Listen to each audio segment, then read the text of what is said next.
नमस्कार दोस्तों,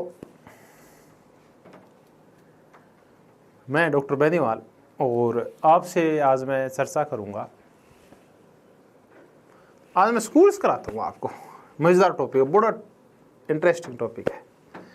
हर एक पेपर में इससे संबंधित एक या दो क्वेश्चंस ज़रूर आते हैं। तो आज हम ऐसा ही एक मज़ेदार टॉपिक करने वाले हैं स्कूल्स को लेके, जिनको आप हिंदी में संप्रदाय बोलते हैं। तो पहले स्कूल्स या संप्रदाय होते क्या है मैं ये बताऊंगा, और फिर आज हम कौन कौन से स्कूल्स करने वाले मैं इसकी चर्चा करूंगा। तो मुद्दे का आरंभ करते हैं और मैं आपको कुछ स्कूल्स कराऊंगा।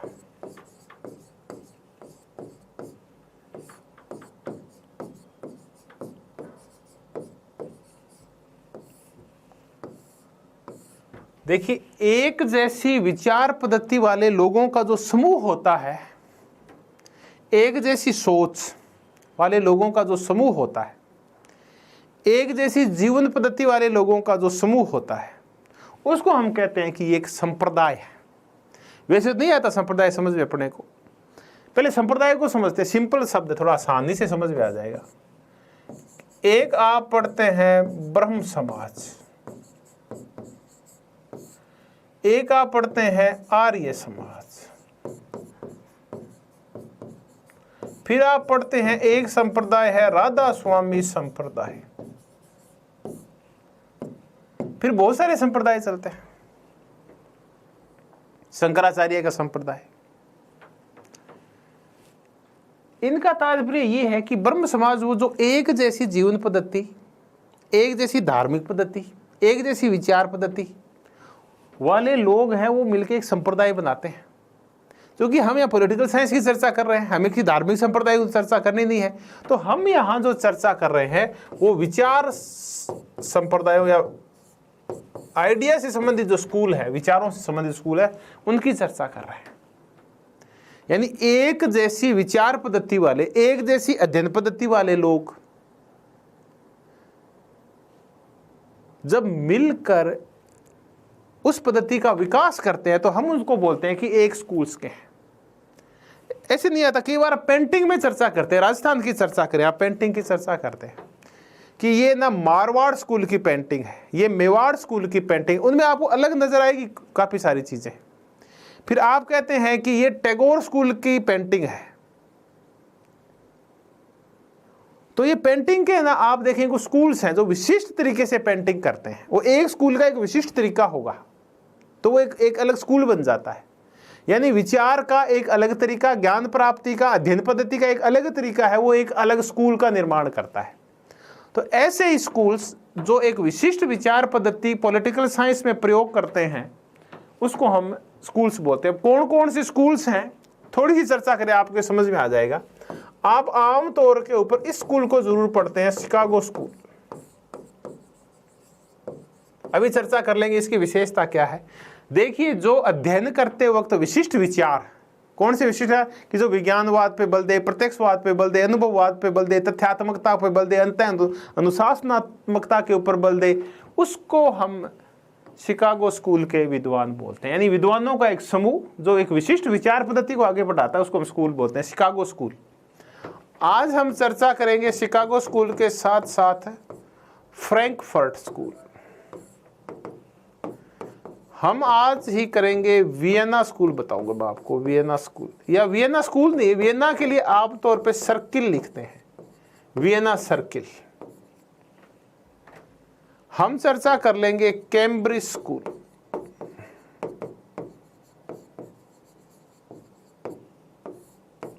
और साथ में हम एक और चर्चा कर लेंगे वर्जीनिया स्कूल की।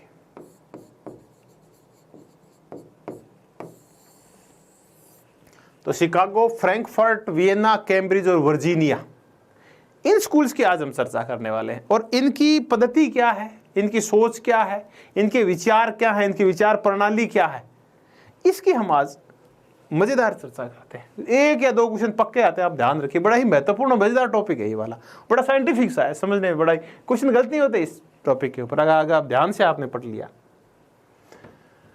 तो पहले मैं आपसे शिकागो स्कूल की चर्चा करूंगा।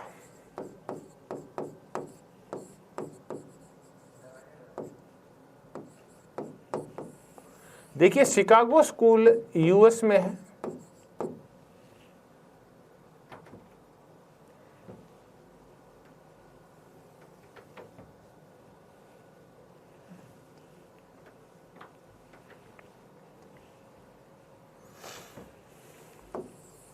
और ये स्कूल व्यवहारवादियों का है,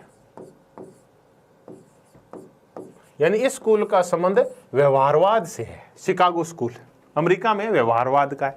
अब हम देखें कि ये स्कूल औरों से अलग कैसे है, ये परंपरावादियों के जो विभिन्न स्कूल हैं उनसे अलग कैसे हैं। जैसे शिकागो स्कूल वो है जो अनुभववाद पे बल देता है,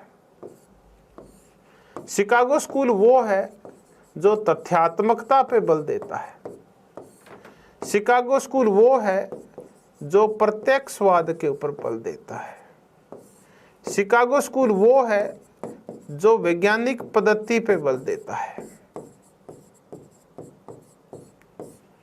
शिकागो स्कूल वो है जो अंतः अनुशासनात्मकता के ऊपर बल देता है।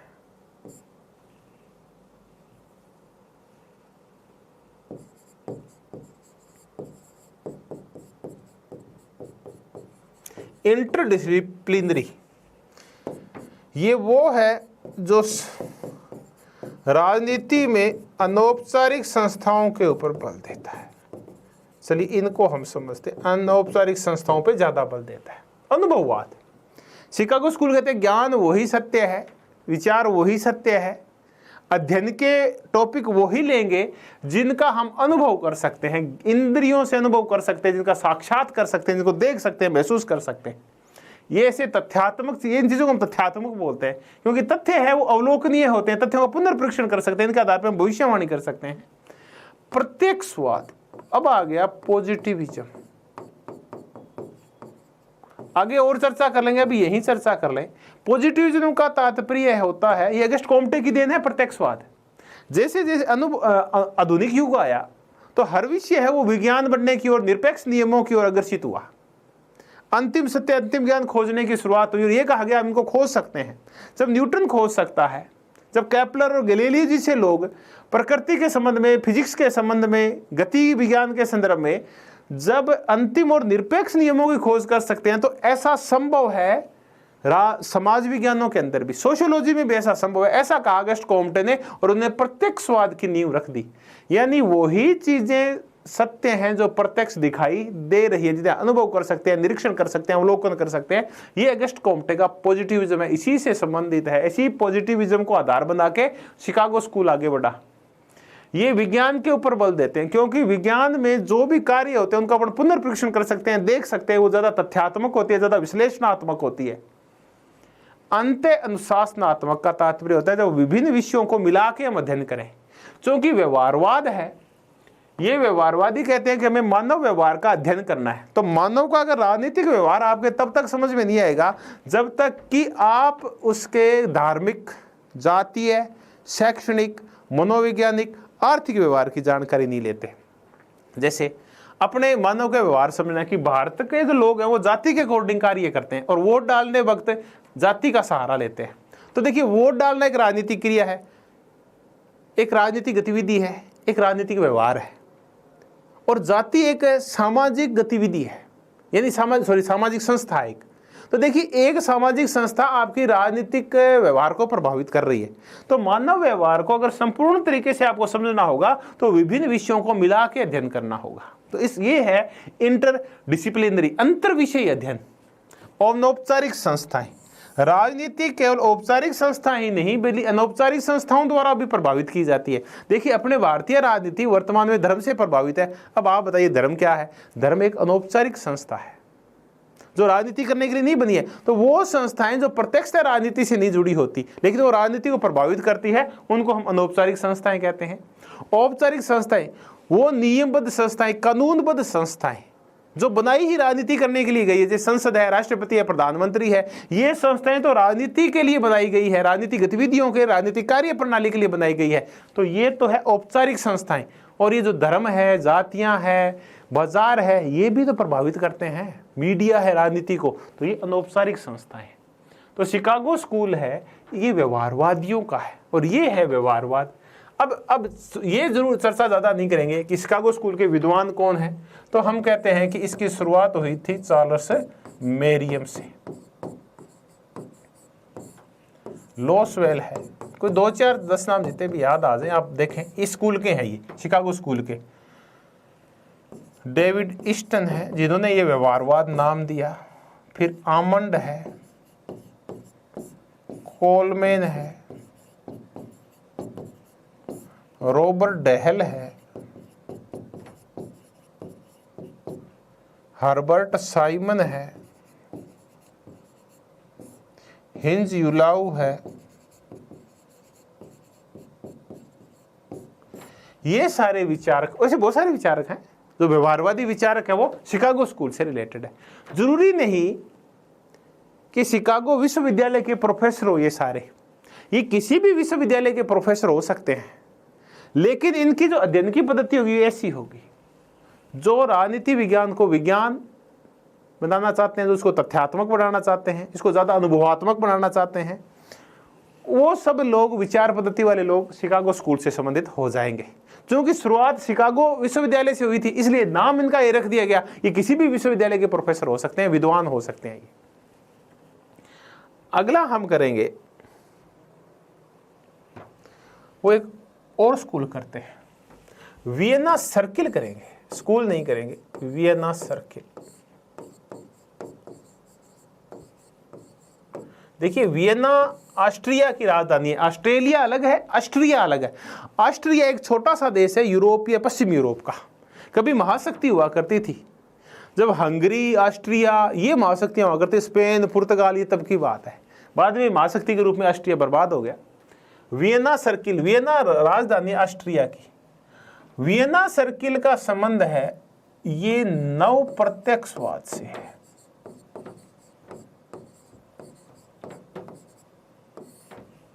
इसका एक नाम और है तार्किक प्रत्यक्षवाद।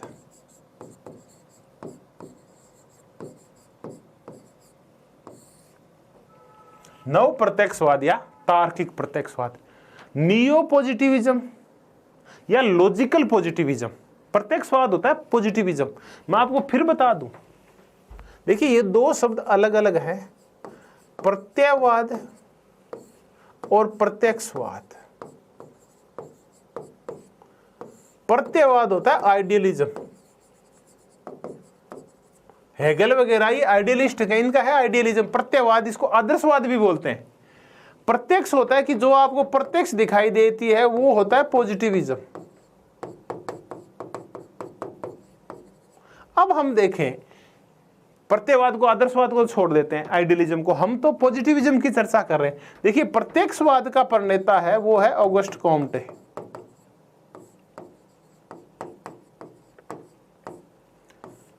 ऑगस्ट कॉम्टे सोशियोलॉजी के फादर हैं। ये फादर ये बोले ऑगस्ट कॉम्टे कि देखिए, प्रत्येक जो विषय है ना, वो विज्ञान बनने की ओर अग्रसर है। तो वो विषय जो एक्टिव सोशल लाइफ में सबसे कम काम में आता है, सामाजिक जीवन में सबसे कम काम में आता है, वो सबसे पहले विज्ञान बनता है। तो ऐसा सबसे पहले विज्ञान वो मैथ्स बना था, फिर फिजिक्स बनी, फिर केमिस्ट्री बनी, फिर ऐसे करके और मौसम विज्ञान भी विज्ञान बन गया, और एक दिन सोशियोलॉजी भी क्या बन जाएगा, विज्ञान बन जाएगा। तो ये है पॉजिटिविज्म, यानी किसी भी विषय को आपको विज्ञान बनाना है, ज्यादा तथ्यात्मक बनाना है, ज्यादा अनुभवात्मक बनाना है, तो उसको बोलते हैं पॉजिटिविज्म। यानी आप ऐसे निरपेक्ष सामाजिक नियमों का पता कर सकते हैं जो पूरे संसार में समान रूप से लागू होते हैं, बशर्ते कि आप में वो दृष्टि हो, सूक्ष्म दृष्टि हो। तो ये कहना था अगस्ट कॉम्टे का। तो अगस्ट कॉम्टे का है पॉजिटिविज्म। अब इस अगस्ट कॉम्टे के पॉजिटिविज्म में सुधार करने के लिए आलोचनात्मक रूप से नव प्रत्यक्षवाद या तार्किक प्रत्यक्षवाद आया। नव प्रत्यक्षवाद और तार्किक प्रत्यक्षवाद दो से संबंधित है। एक तो है मैक्स वेबर। देखिए, मैक्स वेबर जर्मनी के हैं।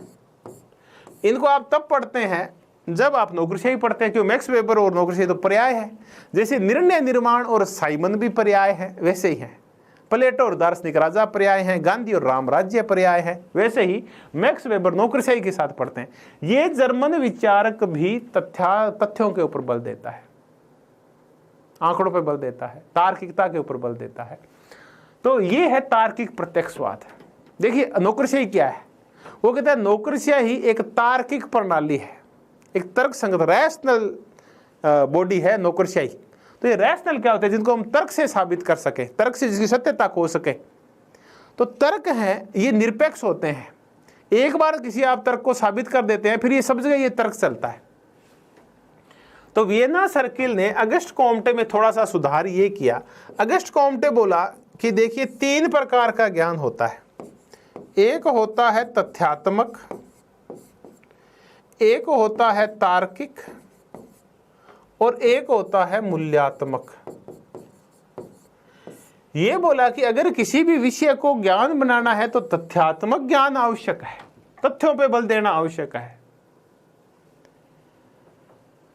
फिर वो बोला कि ये जो विज्ञान है ये मूल्यात्मक और तथ्यात्मक ऐसा भी अध्ययन कर सकता है, यानी मूल्यों का भी वैज्ञानिक अध्ययन किया जा सकता है, तर्क का भी वैज्ञानिक अध्ययन होता है, तथ्यों का भी हो सकता है। तो अगस्ट कॉम्टे ने गलती कर दी, क्योंकि मूल्य तो अलग अलग होते हैं, हर एक व्यक्ति के मूल्य अलग होते हैं और ये बदलते रहते हैं, तो सापेक्ष होते हैं, तो इनका कभी भी वैज्ञानिक अध्ययन नहीं हो सकता। तो अगस्ट कॉम्टे ने गलती कर दी कि वो मूल्यात्मक तत्वों के लिए भी ये बोलता है कि इनका भी वैज्ञानिक अध्ययन हो सकता है। तो अगस्ट कॉम्टे वो व्यक्ति है जो तथ्यात्मकता के ऊपर बल देता है, लेकिन साथ में गलती कर देता है कि मूल्यों का भी वैज्ञानिक अध्ययन हो सकता है। तो फिर इसके विरोध में आए वो वियना सर्किल वाले आए, मैक्स वेबर और वियना सर्किल। तो मैक्स वेबर और वियना सर्किल जब आपस में जुड़ते हैं, देखिए मैक्स वेबर वियना सर्किल का नहीं है, मैं पहले बता दूं, ये दो हैं जो एक बड़ा घेरा है, ये है आपका तार्किक प्रत्यक्षवाद। इसको बनाने वाले 2 व्यक्ति हैं, ये तो है वेबर और ये है वियना सर्किल के विद्वान। इन्होंने मिलकर और वियना सर्किल का निर्माण किया। वियना सर्किल के लोगों का यह कहना है कि सत्य है ये मूल्य, यानी कुल मिला के पॉजिटिविज्म और नियो पॉजिटिविज्म ये विरोध करते हैं मूल्यात्मकता का, ये समर्थन करते हैं मूल्य तटस्थता का, ये मूल्यों के प्रति निरपेक्ष हैं, यानी ये कहते हैं कि मूल्यों का वैज्ञानिक अध्ययन नहीं हो सकता, इसलिए इनको छोड़ देना चाहिए। मूल्यों का अनुभव नहीं किया, मूल्य तो बदलते रहते हैं, हमें तो ऐसे नियम खोजते हैं जो स्थायी हो और निरपेक्ष और पूरे संसार में समान रूप से लागू किए जा सकते हो। तो हमें ऐसे नियम खोजने, ये कहना है तार्किक या नव प्रत्यक्षवादियों का। तो फिर ज्ञान और सत्य तक पहुंचने के लिए हमें किसका सहारा लेना चाहिए? तो फिर ये कहते हैं तर्क बुद्धि का सहारा लेना चाहिए, रैशनैलिटी का सहारा लेना चाहिए। तर्क के द्वारा भी हम वैज्ञानिक नियमों का पता कर सकते हैं। जरूरी नहीं है कि हम पृथ्वी को देखें 365 से 1/4 दिन तक, तभी हम पता कर पाएंगे कि पृथ्वी तेज में घूमती है। हम तर्क से साबित कर सकते हैं, मौसम बदलते हैं तो हम कह सकते हैं, सूर्य इधर से उधर होता है तो हम कह सकते हैं पृथ्वी घूम रही है। तो भांति भांति के तर्कों से भी हम सत्य को, विज्ञान को साबित कर सकते हैं। अब आपको जरूरी नहीं है, आप ये कह दो कि जहां जहां धुआं है वहां आग है, तो आपको आग देखना जाना जरूरी नहीं है कि धुआं निकल रहा है वहां आग है या नहीं है, ये तर्क से आप साबित कर सकते हैं। एक्स मरेगा, वाई मरेगा, जेड मरेगा, तो इसका मतलब सारे मानव मरणशील है, इसलिए आपको मृत्यु देखने का या सबको मरते हुए देखना जरूरी नहीं है, आप तर्क से इस चीज को साबित कर सकते हैं। तो वियना सर्किल और मैक्स वेबर का यह कहना है कि जो विज्ञान है वो तार्किक भी हो सकती है, तर्क के द्वारा भी हम सत्य तक पहुंच सकते हैं। तो ये अगस्ट कॉम्टे की बजाय तार्किक तथ्यों पे ज्यादा बल देते हैं, और साथ साथ में ये अगस्ट कॉम्टे की तरह ये नहीं कहते कि मूल्यों का भी वैज्ञानिक अध्ययन हो सकता है, ये कहता है मूल्यों का वैज्ञानिक अध्ययन नहीं हो सकता, इसलिए ज्यादा मूल्य निरपेक्ष है। किसकी बजाय? अगस्ट कॉम्टे की बजाय।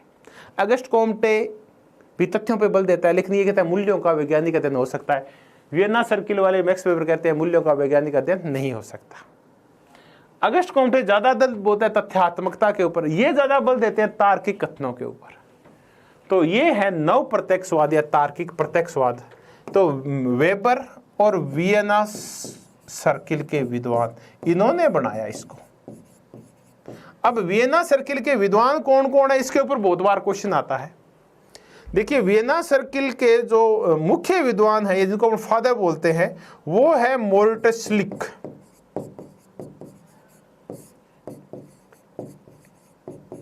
ये है इसके पिता। और कौन कौन है तो अभी चर्चा कर लेते हैं। देखिए एक है रुडोल्फ कार्नाप,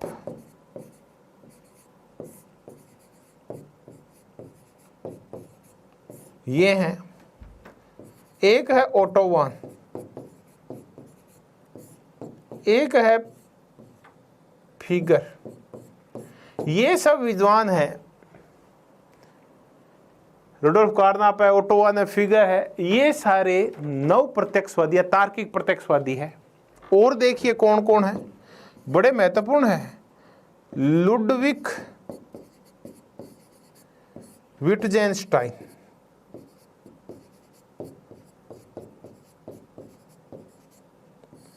कार्ल पोपर,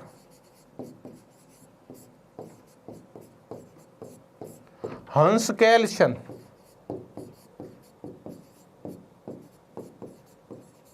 एजे एयर। ये विद्वान वियना सर्किल से संबंधित है। यानी ये विद्वान काय पे बल देते हैं? इनका कहना है कि विज्ञान है वो तार्किक कथनों पे भी आधारित होती है, इसलिए नाम है तार्किक प्रत्यक्षवाद। इसको नव प्रत्यक्षवाद भी बोलते हैं, जो मूल्य निरपेक्ष है। तो देखिए ये ज्यादा पूछते हैं कौन कौन है। मोर्टिसलिक है, रुडोल्फ कार्नाप है, हंस कैल्सन है, कार्ल पोपर है, फिगल है, ओटो वॉन है। ये सारे वियना सर्किल के विद्वान हैं। तो इन विद्वानों ने मिलकर प्लस एक मैक्स वेबर ने, देखिए मैक्स वेबर वियना सर्किल के नहीं है, ये तो दो हैं, वियना सर्किल और मैक्स वेबर, इन्होंने मिलकर नव प्रत्यक्षवाद और तार्किक प्रत्यक्षवाद बनाया। तो एक तरफ वियना सर्किल, एक तरफ मैक्स वेबर, और जब मिलते हैं तब तार्किक या नव प्रत्यक्षवाद बनता है। तो कई बार मिलान करना जाता है कि वियना सर्किल का संबंध किससे है? नव प्रत्यक्षवाद और तार्किक प्रत्यक्षवाद से। अब कौन कौन है तार्किक प्रत्यक्षवादी? लॉजिकल पॉजिटिविस्ट तो वेबर है और वियना सर्किल है। अब वियना सर्किल में कौन कौन है? तो रुडोल्फ कार्नाप है, मोर्टिसलिक है, ओटो वॉन है, लुडविग विटजेनस्टाइन है, कार्ल पोपर है, एजे एयर है। ये लुडविग विटजेनस्टाइन है, ये है तो तार्किक प्रत्यक्षवादी, लेकिन इनका जो मुख्य काम है वो भाषा शास्त्र के ऊपर है।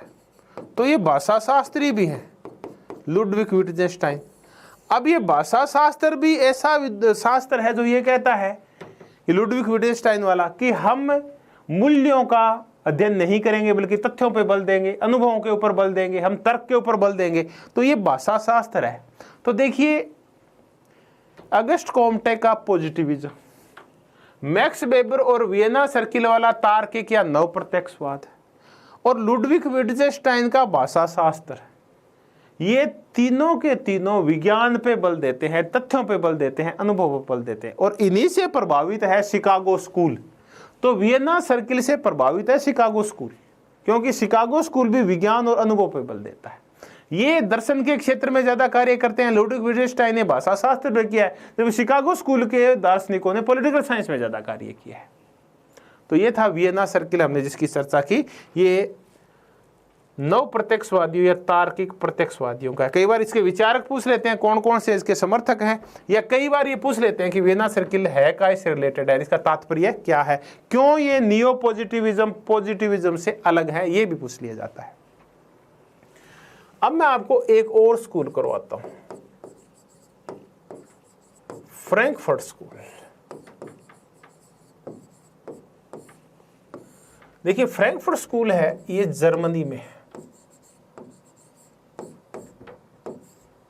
और इससे जो सिद्धांत निकला है वो है आलोचनात्मक सिद्धांत।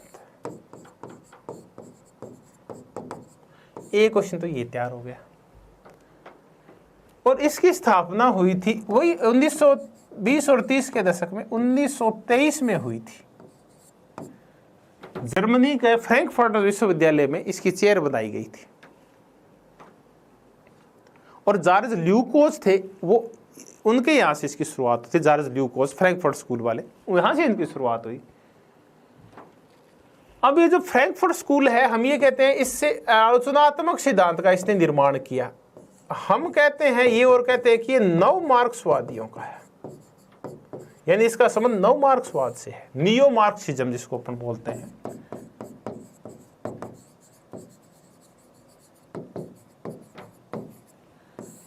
देखिए मार्क्स के सिद्धांतों में परिवर्तन जिन लोगों ने किया, उनको आगे बढ़ाया, उनको ज्यादा और अच्छा करने की, प्योरीफाई करने की, या कुछ और ऐड करने की कोशिश की, उनको हम नव प्रत्यक्षवादी बोलते हैं। नव प्रत्यक्षवादी बहुत प्रकार के हैं। देखिए, नव प्रत्यक्षवादी मैंने कहा, नव मार्क्सवादी बहुत प्रकार के, जिन्होंने कार्ल मार्क्स के सिद्धांतों में परिवर्तन किया है। तो ये तो घेरा है नव मार्क्सवाद का, नियो मार्क्सिज्म का घेरा है। इसमें एक घेरा फ्रैंकफर्ट स्कूल के आलोचनात्मक वालों का भी है। ये घेरा एक संरचनात्मक मार्क्सवादियों का भी है। इसमें एक घेरा उपकरणात्मक मार्क्सवादियों का भी है। एक घेरा इसमें ग्रामशीवादियों का भी है। तो देखिए, नव मार्क्सवादी बहुत प्रकार के होते हैं, खूब प्रकार है। नव मार्क्सवादी खूब सारी ब्रांचेज है। उसमें से एक ब्रांच है, वो है आलोचनात्मक सिद्धांत शास्त्रियों की, और आलोचनात्मक सिद्धांत शास्त्री फ्रैंकफर्ट स्कूल से संबंधित है। तो अब अपन देखेंगे कि क्या आलोचनात्मक सिद्धांत और नव मार्क्सवादी पर्याय शब्द है क्या? पर्याय नहीं है, नव मार्क्सवाद की एक ब्रांच है आलोचनात्मक सिद्धांत, और ये निकला हुआ है फ्रैंकफर्ट स्कूल जर्मनी से। अब मार्क्सवाद में और नव मार्क्सवाद में फर्क क्या है?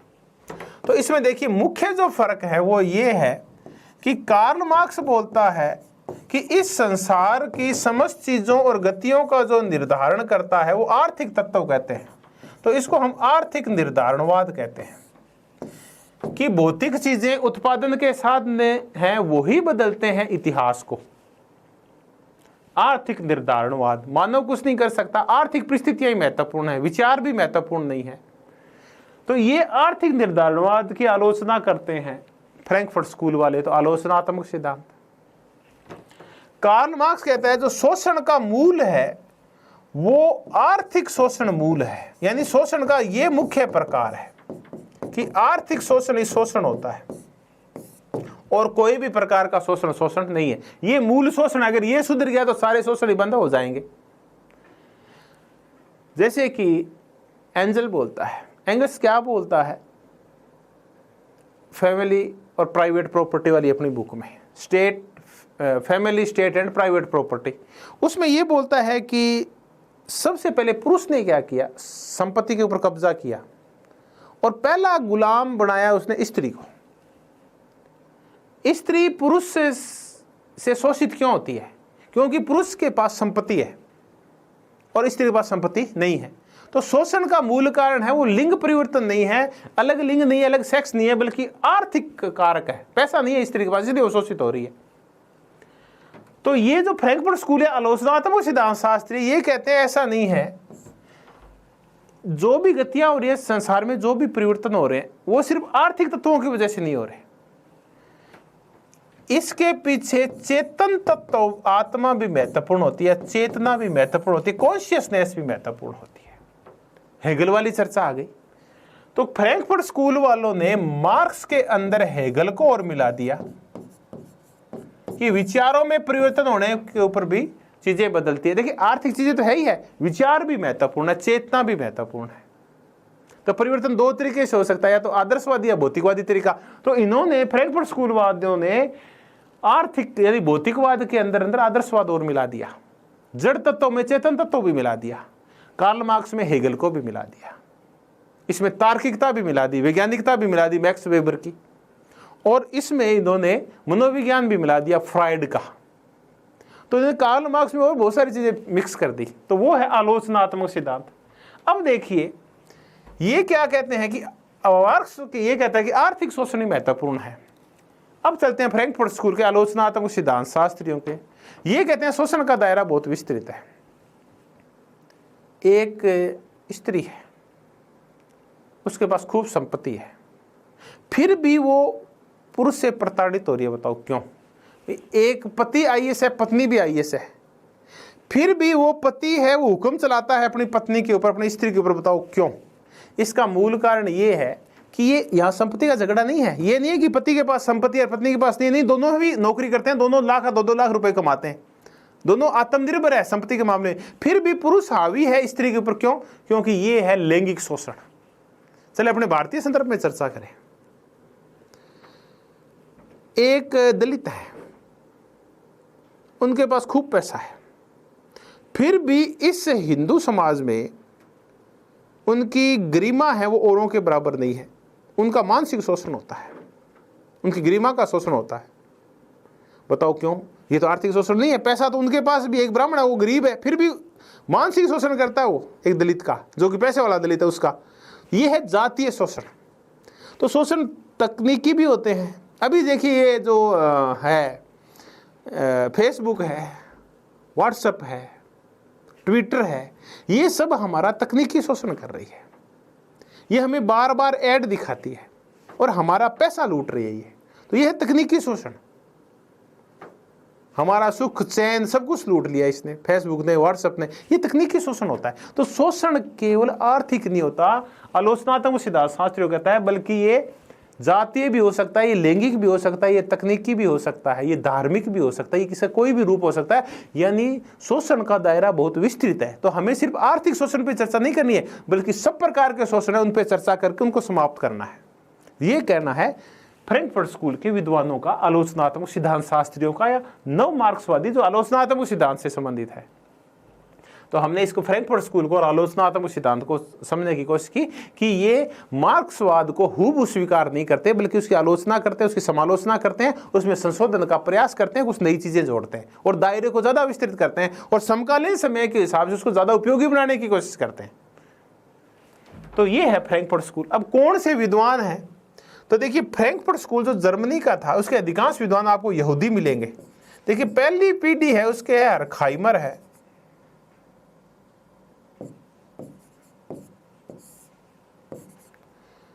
थियोडोर एडोर्नो है,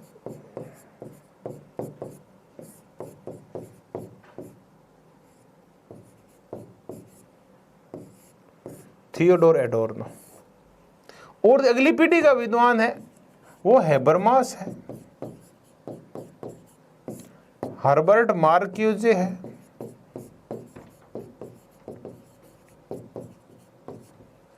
एरिक फ्रोम है,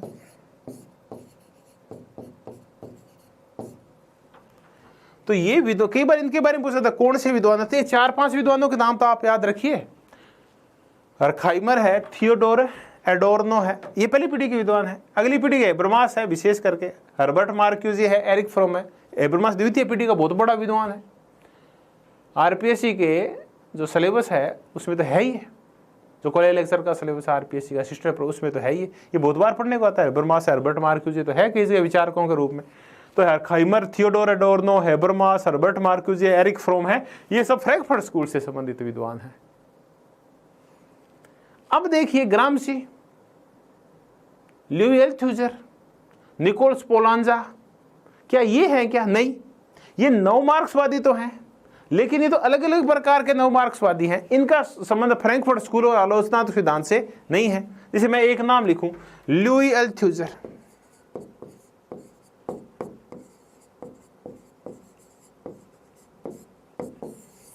ये तो एक फ्रांसीसी विद्वान है जो संरचनात्मक मार्क्सवाद से संबंधित है।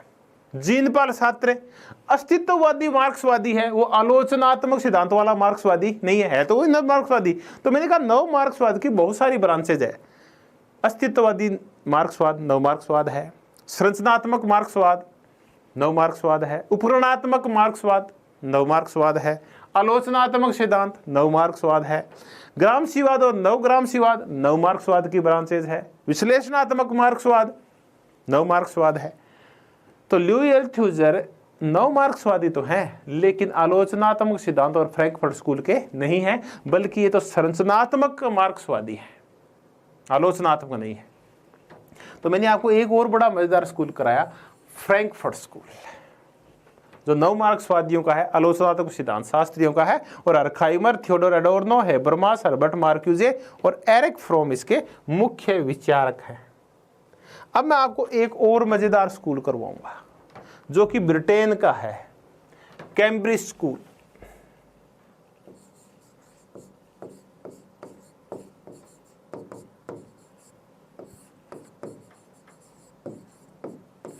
कैम्ब्रिज और ऑक्सफोर्ड ये विश्वविद्यालय है यूके के, यूनाइटेड किंगडम यानी ब्रिटेन के। कैम्ब्रिज स्कूल है, ये कॉन्टेक्स्चुअलिस्ट का है, इसका संबंध संदर्भवाद से है। मैंने आपको एक वीडियो में, शब्दावली वाला जो वीडियो है, उसमें आपको संदर्भवाद करवाया था, पाठवाद और संदर्भवाद। संदर्भवाद ये कहता है, कॉन्टेक्स्चुअलिज्म ये बोलता है कि जो विचारक होते हैं, अगर उनके विचारों को आपको अच्छी तरह से समझना है तो उनके तात्कालिक ऐतिहासिक संदर्भों को समझना आवश्यक होगा। यानी संदर्भवाद ये कहता है कि विचारक को समझने के लिए उस समय के जब वो था उसके ऐतिहासिक संदर्भ देखें आप।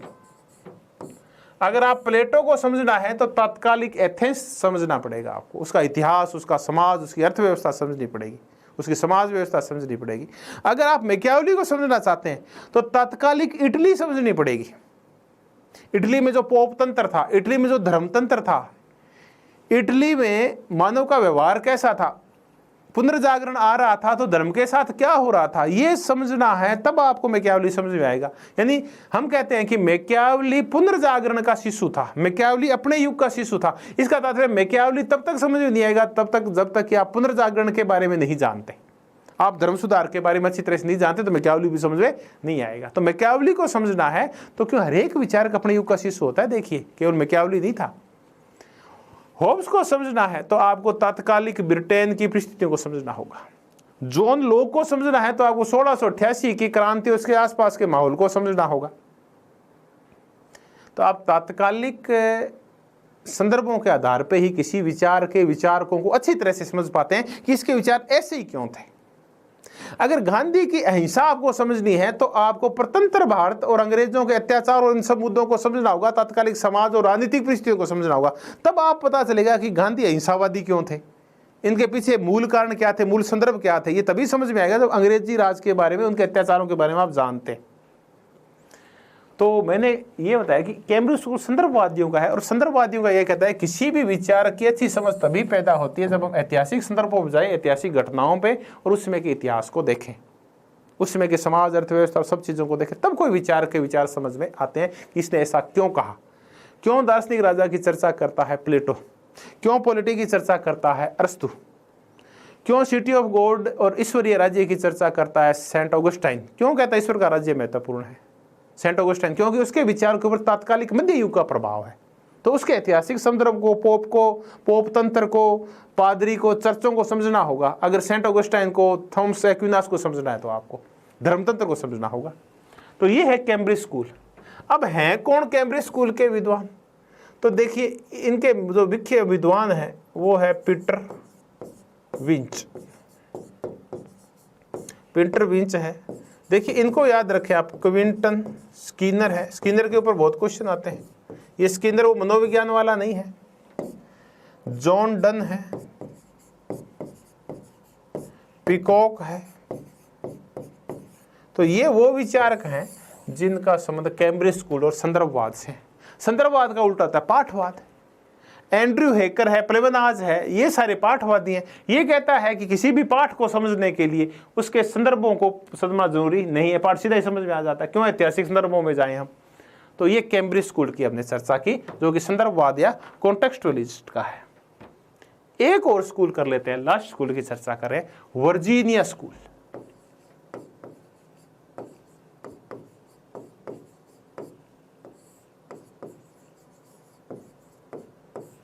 देखिए, वर्जीनिया जो विश्वविद्यालय है ये यूएस में है, अमेरिका में है, और ये है रैशनल चॉइस का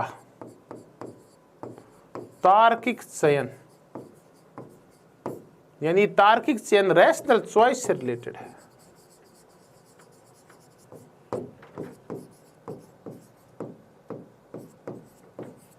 अब आपको वर्जीनिया स्कूल बताते हैं, पहले तार्किक चयन बताते हैं ये क्या होता है। कुल मिला के वर्जीनिया स्कूल है, इसके विद्वानों के ऊपर प्रभाव है अर्थशास्त्र का। अर्थशास्त्र ये मानता है कि प्रत्येक उपभोक्ता होता है वो विवेकशील होता है, वो कोई भी क्रय विक्रय करते वक्त, खरीदते वक्त वो पूर्ण विवेकशीलता से निर्णय करता है। बाजार है, बाजार में भावनाएं नहीं चलती बल्कि बाजार में विवेक बुद्धि चलती है, तर्क बुद्धि चलती है। विवेक और तर्क का तात्पर्य है कि हम जो भी निर्णय करते हैं वो स्वहित में और सोच के करते हैं, अधिकतम उपयोगिता प्राप्ति के लिए करते हैं, अधिकतम फायदे के लिए करते हैं। हम कोई भी चीज लेने जाएंगे कम से कम रेट में अच्छी से अच्छी, सस्ती, सुंदर और टिकाऊ चीज लाने की कोशिश करते हैं, यानी हम भावुक नहीं है। आप ये नहीं सोचते कि ये व्यापारी गरीब है तो ये जो स्लीपर 100 की आ रही है इसको बेचारे को 150 दे के जाए। नहीं, आप बाजार में कोई भी निर्णय करते हैं वो तर्क के आधार पे करते हैं। तो आपके जितने भी चयन होते हैं, चॉइस होती है, वो रैशनल होती है। आप बिल्कुल भी भावुकतापूर्वक निर्णय नहीं करते। ये चलता है बाजार में। तो ऐसा ही समाज में चलता है, ऐसे ही राजनीति में चलता है। आप किसी भी दल का समर्थन कर रहे हैं, आप किसी नेता का समर्थन कर रहे हैं, आप किसी पार्टी का समर्थन कर रहे हैं, आप किसी दबाव समूह से जुड़े हुए हैं, आप किसी निर्णय का समर्थन कर रहे हैं, आप किसी नीति के विरुद्ध हाय हाय या जिंदाबाद के नारे लगा रहे हैं, इसका मतलब आप तब लगा रहे हैं क्योंकि आपका उसमें कोई न कोई फायदा है। भारतीय राजनीति के लिए कहा जाता है कि ये ना भावुकता भरी है और हम धर्म और जातियों के आवेग में बहकर और हम निर्णय कर लेते हैं। नहीं नहीं, भारतीय मतदाता बहुत ज्यादा तार्किक है, शाना है। वो पहले नाप तो लेता है कि कौन सी सरकार है जो मेरे धर्म को आगे बढ़ाएगी। उसको धर्म में आनंद आ रहा है ना। मुद्दा तो ये कि वो चाहता क्या है, वो किस चीज की खोज कर रहा है। वो ये चाहता है मेरी जाति आगे बढ़ेगी, मेरा नेता आएगा, मेरे काम होंगे, मैं उसके पास पहुंच पाऊंगा, दूसरे जाति वाले के पास पहुंच पाऊंगा। तो जाति का समर्थन भी वो व्यक्ति जातीय नेता का समर्थन भी तभी करता है जब वो तर्क से ये देख लेता है कि उससे मेरे को ज्यादा फायदा होगा, बजाय कोई दूसरी जाति वाला जीत गया उसके। तो ये अपन कहते हैं ना कि जातीय भावुकता में बह के और लोग निर्णय करते हैं, बिल्कुल नहीं करते। वो अपना फायदा पहले देखते हैं, जातीय नेता की बाद में देखते हैं। उनको पता है कि जातीय नेता तक मैं आसानी से पहुंच जाऊंगा, ये मेरा और मेरी जाति का फायदा करेगा। ये तर्क करते हैं वो, ये उपयोगिता देखते हैं जाति के अंदर, ये धर्म के अंदर देखते हैं, ये रंग के अंदर देखते हैं, तब वो चयन करते हैं। यानी मतदाता भी भावुक होकर निर्णय नहीं करता। तो हम कोई नीति, कोई निर्णय, किसी नेता, राजनीतिक दल, दबाव समूह के जो सदस्य या समर्थक होते हैं, उसका हम तार्किक चयन करते हैं। हमारा मतदान का व्यवहार है, हम वोट डालने जाते हैं तो भी तर्कपूर्ण डालते हैं, भावुक होकर वोट नहीं डालते हैं। ये कहना है वर्जीनिया स्कूल के विद्वानों का और तार्किक चयन शास्त्रियों का। तो ये रैशनल चॉइस थ्योरी से या तार्किक चयन से सिद्धांत से संबंधित है वर्जीनिया स्कूल। अब विद्वान कौन कौन है, तो इसके विद्वान है डंकन ब्लैक, एक इसके बड़े विद्वान है केनेथ एरो। ये मूलतः अर्थशास्त्री है अधिकांश। तो ऐसी एक विद्वान है निस्कैनन। निस्कैनन तो बहुत बड़े विद्वान है अमेरिका के, जो नौकरशाही की बहुत भारी खिलाफत करते हैं कि नौकरशाही लाभ कम देती है और हानि ज्यादा देती है। तो हम तार्किक चयन करते वक्त तो लाभ और हानि देखते हैं, हम वही काम करते हैं जिसमें लाभ ज्यादा हो और हानि कम हो। ऐसा ही निस्कैनन बोलते हैं। टुर्लॉक है, ये भी बहुत बड़े विचारक हैं। एक बुकानन है, बुकानन की तो एक पुस्तक है, उसके लिए इनको नोबेल पुरस्कार मिला हुआ है, द कैलकुलस ऑफ कंसेंट, सहमतियों की गणना करना। सहमति गणना अलग मुद्दा है, सहमति गणना तो पुस्तक है नोम चोम्स्की की, मैन्युफैक्चरिंग कंसेंट, ये नोम चोम्स्की की पुस्तक है। और बुकानन की पुस्तक है कैलकुलस ऑफ कंसेंट। कैलकुलस है गिनती करना, कैलकुलेटर से बना है।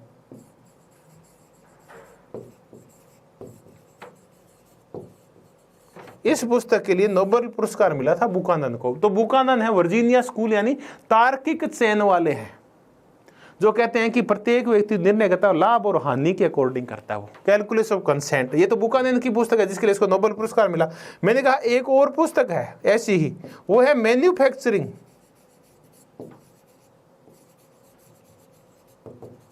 कंसेंट। कंसेंट होता है सहमति, सहमति का निर्माण करना, मैन्युफैक्चरिंग कंसेंट। ये नोम चोम्स्की की बुक है।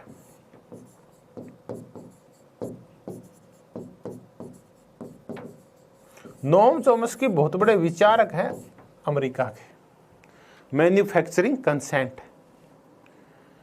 तो ये हमने और देखिए यहाँ नोम चोम्स्की इसी पुस्तक के संदर्भ में आया है, वर्जीनिया स्कूल के संदर्भ में नहीं आया है। तो वर्जीनिया स्कूल है, डंकन ब्लैक, केनेथ एरो, निस्कैनन, टुर्लॉक और बुकानन, और भी विद्वान है। ये 4-5 बड़े बड़े विद्वान है जिनकी हमने चर्चा की। और वर्जीनिया स्कूल तार्किक चयन शास्त्रियों का है या रैशनल चॉइस थ्योरी से रिलेटेड है। तो बड़ी ही आज मजेदार चर्चा की।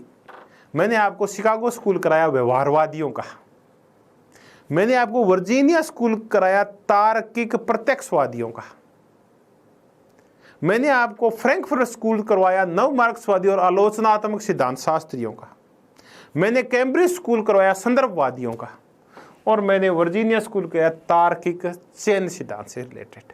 तो आप कई बार तो इनका मिलान करना आ जाता है कि शिकागो स्कूल किसका है, नव प्रत्यक्षवादियों का कौन सा स्कूल है, तार्किक चयनवादियों का कौन सा स्कूल है। तो ये 5 स्कूल है, एक बार आप लिख लें ये किसके हैं। शिकागो किसका है, व्यवहारवादियों का। कैम्ब्रिज किसका है, संदर्भवादियों का। फ्रैंकफर्ट किसका है, नव मार्क्सवादी और आलोचनात्मक सिद्धांत शास्त्रियों का। वर्जीनिया किसका है, तार्किक चयन शास्त्रियों का। विज्ञानवाद किसका है, तार्किक प्रत्यक्षवादियों का। सॉरी, वियना सर्किल किसका है। तो हमने ये 5 स्कूल किया, शिकागो, वियना, फ्रैंकफर्ट, कैम्ब्रिज और वर्जीनिया। एक क्वेश्चन पक्का आता है हर हालात में, चाहे तो इसके विचारक पूछ लेंगे या ये किससे संबंधित है ये पूछ लेंगे। तो धन्यवाद, बहुत बहुत धन्यवाद कि ये जो स्कूल्स की हमने चर्चा की, उस दिन आप उस टाइम आप मेरे साथ लगातार बने रहे, आपको आनंद आया होगा कुछ नई जानकारी प्राप्त करके। तहे दिल से धन्यवाद आपका।